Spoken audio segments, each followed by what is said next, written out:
This video is going to help you get started on adding the details to your bottlehead project.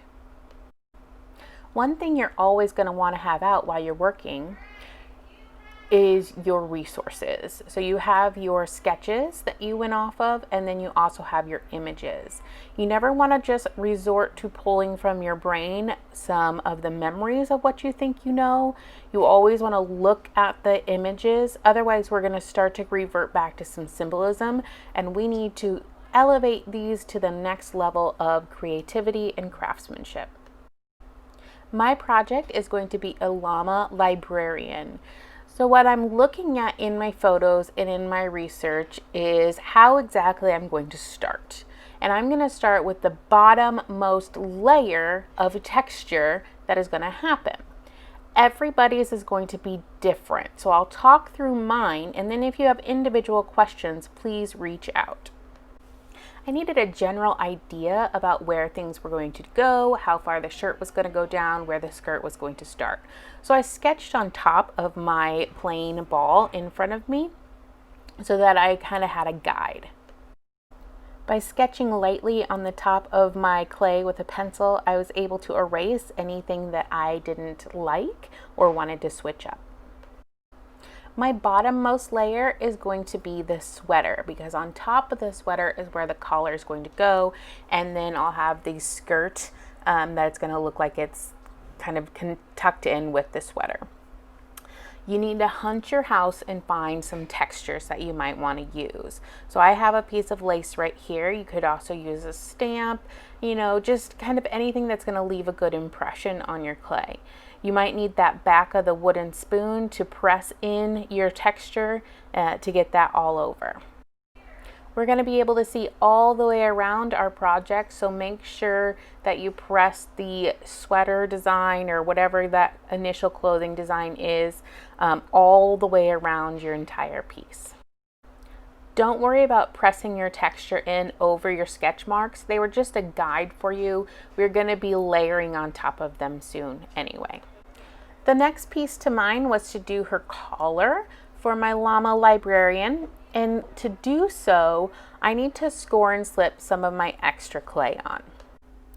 To add details, you want to start by rolling a small coil. We don't need a lot of extra clay on our piece to make it look like there is more on there. Too much clay will add too much weight to it. So we'll go over some little trick that helps that out.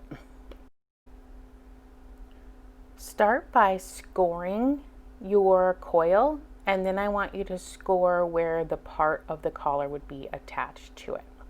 Add slip to both sides as well.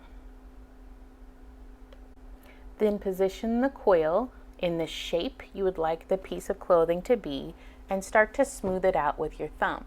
I'm smoothing upwards because the collar would be laying over the top of the sweater. So I want it to look like there's that edge and the sweater is underneath. I like to work in smaller sections at a time because it gives me more control. So I would do that with the coils all the way around so it looks like the collar would be going behind the neck when I am finished. Afterwards, I'm going to start to add some decoration to the collar. So find some tools that you think would make an interesting indentation, look at patterns, and then you can add to it. So I went all the way around mine with a pencil to give it more of a scalloped edge. I like to visually mark where the neck is going to be as well, so I can start to see how it would lay out around the opening. If you notice on the other example I have here, the collar I added is plain.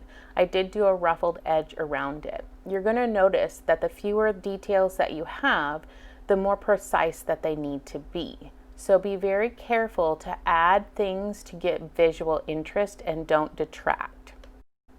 The other collar remained plain because this shirt has a more detailed, specific design to it. So I balanced out those as well. So kind of visually look and see how it would play out on your piece. Get some extra clay, lay it out, practice your textures before you put them in there, and it will make the world of difference. While you are doing this as well, make sure you keep your images and your sketches out. Do not go off of your head and what you remember. Look, look, look. I cannot express how much you need to look at what you are going to be creating.